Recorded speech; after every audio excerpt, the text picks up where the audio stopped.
నిలబెట్టుకున్న తొలి జట్టుగా రికార్డు. ఫైనల్లో 96 రన్స్ తేడాతో న్యూజిలాండ్పై గ్రాండ్ విక్టరీ. సత్తా చాటిన శాంసన్, ఇషాన్ బుమ్రా సొంత గడ్డపై కప్పు కొట్టలేరనే సెంటిమెంట్ చెరిగిపోయింది. అదే అహ్మదాబాద్ గడ్డపై 3 ఏళ్ల కిందట తగిలిన వన్డే వరల్డ్ కప్ ఫైనల్ ఓటమి గాయానికి సరైన మందు పడింది.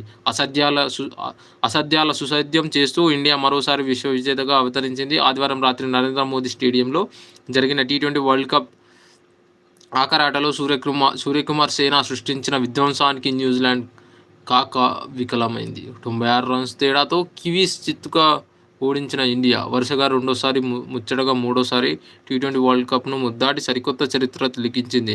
అహ్మదాబాద్ గడ్డపై త్రివర్ణ పతాకం సగర్వంగా రెపరెపలాడింది. వేలాది మంది అభిమానుల వందే మాతరం నినాదాలతో స్టేడియం దద్దరిల్లుతుంటే మన ప్లేయర్లు ఒకరిని మించి ఒకరు అన్నట్లు కివీస్ బౌలింగ్ను ఊచకోత కోశారు. భీకర్ ఫామ్